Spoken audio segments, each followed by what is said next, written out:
Another alarming issue is meat safety.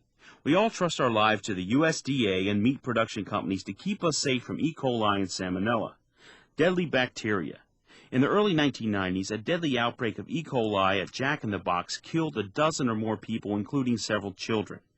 This forced the USDA to reevaluate its inspection practices. What was found was that in 1993, the USDA was still using meat inspection procedures which haven't been updated since 1906. This means the meat you were eating was determined safe by using the poke and sniff method. How was this allowed to happen? The beef industry lobby, that's how. Thus, the USDA imposed stricter biological testing regulations. But the beef industry put up a big fight. 3 times, Supreme Beef, a hamburger meat grinding plant in Texas, failed a series of tests for salmonella contamination, once with nearly 50% of its meat contaminated. Instead of complying with the new standards, they sued the USDA. And this wasn't just any ground beef plant.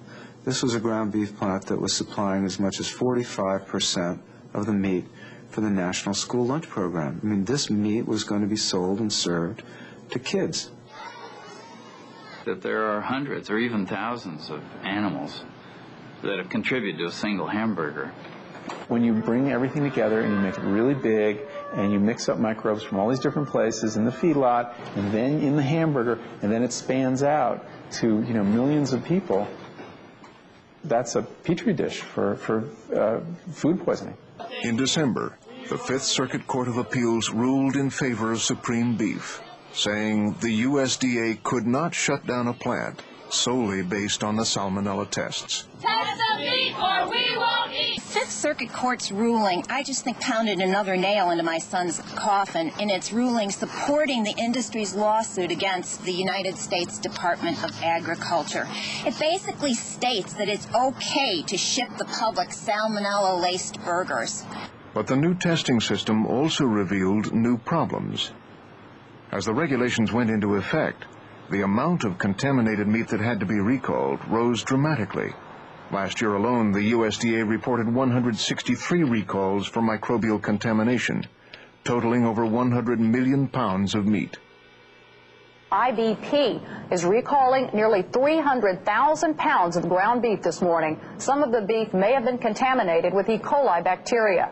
The beef was shipped to at least 19 states, and most of it may already have been consumed. But many worry there are flaws in the recall system. Believe it or not, in this modern world, the USDA, which is the regulatory authority, cannot order the recall of contaminated meat from around the country. But they delay, and if you say, I got ground beef, and somebody says, yeah, how do you know? How much do I have to recall? How do you know it was that lot and this lot? And you delay 5 days or 6 days, 30% of it's gone. The company never gets that back. Somebody ate it, and they got paid for it.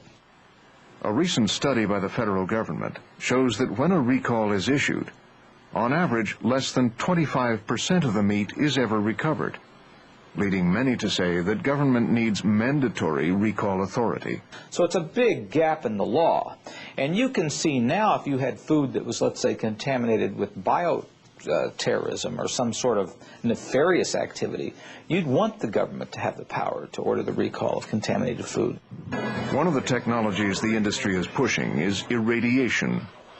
They believe it would ensure the safety of ground beef from almost all pathogens. But today, there are only 2 steps or technologies that we know will eliminate E. coli in beef, and that's cooking it properly when we handle the food or irradiating it before we purchase the food. My concern is that I don't want a system that says you can have fecal matter all over it and then irradiate it. Irradiated poop won't make you sick, but it's still poop. We won't eat filthy meat. None of us really know how safe the meat supply is. We do know that there's still 76 million cases of foodborne illness every year, 325,000 hospitalizations, and 5,000 deaths. So the meat supply may be safer than it was 10 years ago, but it sure isn't safe enough.